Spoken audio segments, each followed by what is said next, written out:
बिस्मिल्लाहिर्रहमानिर्रहीम। अस्सलाम वालेकुम। ज़ेनी कंपनी PV 8500 मॉडल 6500 वाट तक का ये सिस्टम लोड लेता है। 48 वोल्ट ऑपरेटिंग सिस्टम है ये।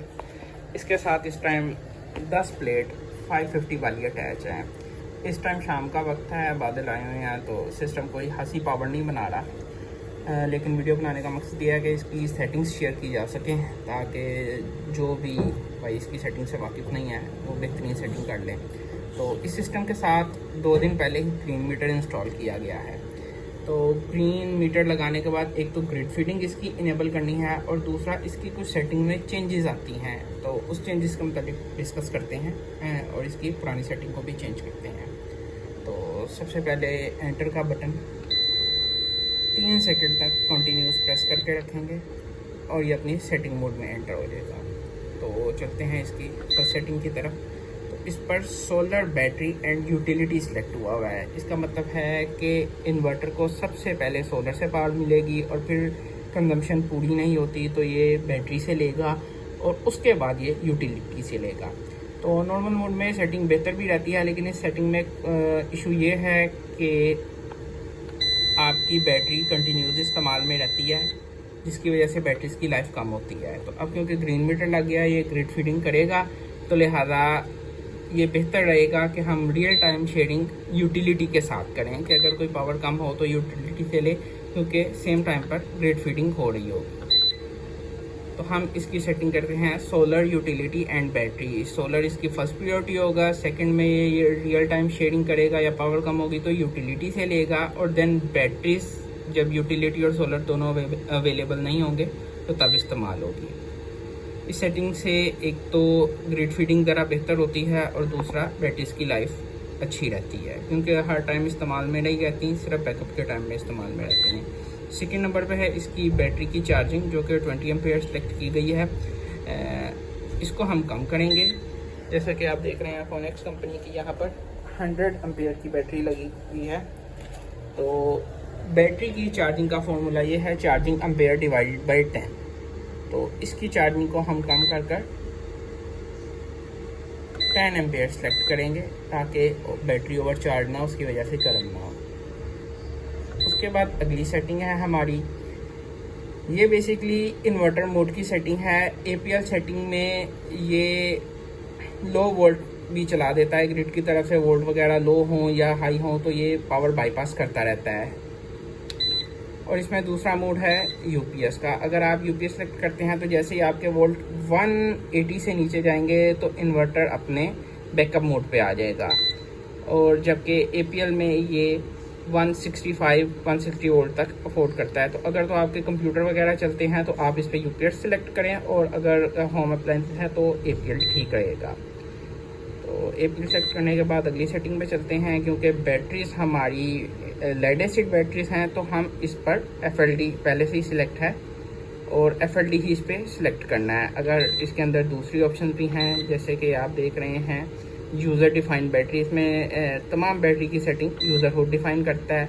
लिथियम आयन बैटरी है और दूसरी मुख्तलिफ किस्म की बैटरीज, लिथियम आयन फॉस्फेट और लिथियम आयन जेल, और ये आपकी सील्ड लेड एसिड बैटरी, लेकिन क्योंकि हमारी लेड एसिड है तो हम लेड एसिड ही सिलेक्ट करेंगे। नेक्स्ट सेटिंग है आपकी ओवरलोडिंग डिसेबल की। इसको डिसेबल ही रहने दें, जब ओवरलोड होगा तो सिस्टम ट्रिप कर जाएगा और उसके बाद आप इसको मैनुअली रिस्टार्ट करेंगे। इससे फ़ायदा ये होता है कि सिस्टम को कुछ टाइम मिल जाता है ठंडा होने के लिए। नेक्स्ट पे ओवरलोडिंग डिसेबल है और इसको भी डिसेबल ही रखेंगे ताकि कभी ओवरलोडिंग हो, सिस्टम ट्रिप करे तो उसको मैनुअली रीस्टार्ट किया जाए। अगर ये खुद रीस्टार्ट हो तो कभी होता है कि सर्ज की वजह से इन्वर्टर में फॉल्ट आ जाता है। अगली सेटिंग है फ्रीक्वेंसी 50 हर्ट्ज पे सिलेक्ट करनी है। उसके बाद आउटपुट वोल्टेज 230 सिलेक्ट किए हैं हमने। यूटिलिटी चार्जिंग इस पर सिर्फ 2 एम्पेयर सेलेक्ट की गई है ताकि ये यूटिलिटी से कोई पावर ना ले। मिनिमम पावर ये बैटरी चार्जिंग के टाइम यूटिलिटी से ले जब हम यूटिलिटी के साथ इसकी चार्जिंग ऑन करें। बैक टू यूटिलिटी 46 सेलेक्ट किए गए हैं। 46 वोल्ट पे हमारा सिस्टम आएगा तो ये यूटिलिटी से पावर आगे ट्रांसफ़र करना शुरू कर देगा। और बैक टू सोलर 54, आपकी बैटरी जैसे ही 54 वोल्ट पे पहुंचेंगी तो सिस्टम आपका ग्रिड की सप्लाई को कट कर कर सोलर की सप्लाई चालू करना शुरू कर देगा। इससे पहले जो सोलर की सप्लाई है वो सिर्फ बैटरी चार्जिंग के लिए इस्तेमाल होगी। चार्जिंग सिस्टम सेलेक्ट किया गया OSO ओनली सोलर ओनली। इसमें मुख्तलिफ़ किस्म की सेटिंग होती हैं जैसे कि दी गई है। इसमें CSO में होता ये है कि आपका सोलर अवेलेबल हो तो पहले सिर्फ चार्जिंग सोलर से होती है और उसके बाद यूटिलिटी से होती है। और इसमें SNU की सेटिंग है, solar and utility at a time. Solar और यूटिलिटी की पावर मिलकर बैटरीज को चार्ज करती है, लेकिन क्योंकि हम चाह रहे हैं हमारी बैटरीज भी छोटी हैं तो हम चाह रहे हैं ये सिर्फ सोलर से चार्ज हो, इसीलिए OSO सेलेक्ट करेंगे।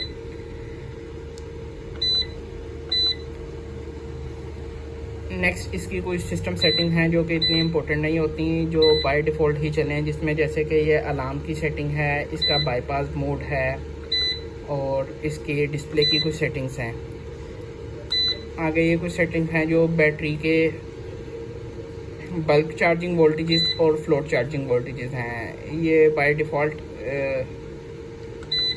बल्क वोल्ट हैं 58.4 बिल्कुल ठीक है, और फ्लोटिंग है 54 ठीक है, तो इसमें हम किसी किस्म की चेंजेस नहीं करेंगे।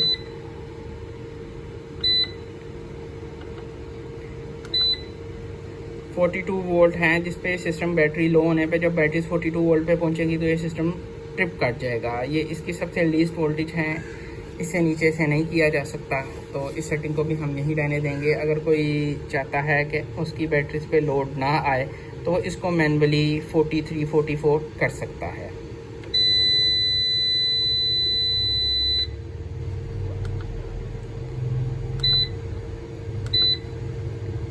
अब चलते हैं इसकी लास्ट इम्पोर्टेंट सेटिंग जो कि है ग्रिड फीडिंग की।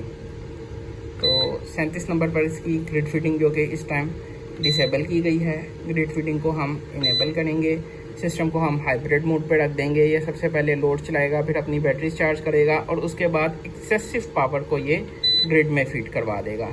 नेक्स्ट है कि ग्रिड फीडिंग आप कितने एम्पेयर पे करना चाहते हैं, इसकी भी मुख्तलिफ सेटिंग है, लेकिन क्योंकि 10 शीटें लगी हुई हैं और 10 एम्पेयर एक रीज़नेबल सेटिंग है जो कि घर के लोड के साथ ग्रिड फीडिंग कर सकती है, तो हम इसको 10 एम्पेयर ही रहने देंगे। इन फ्यूचर अगर नंबर ऑफ़ शीट इंक्रीज़ की जाती हैं तो आप इसको अपनी मर्ज़ी से बढ़ाकर ज़्यादा कम कर सकते हैं। फ़िलहाल हम इसको 10 एम्पेयर पे ही सिलेक्ट कर रहे हैं। तो ये आपकी सारी सेटिंग हो गई हैं और इसके बाद आप एस्केप का बटन दबाएंगे तो ये अपने नॉर्मल मेन्यू में वापस आ जाएगा। तो ये थी Zivic PV8500 मॉडल की सेटिंग। मज़ीद किसी तफसील के लिए आप मुझे मेरे नंबर पर कॉन्टेक्ट कर सकते हैं। बहुत शुक्रिया, जज़ाकल्लाह, अल्लाह हाफ़िज़।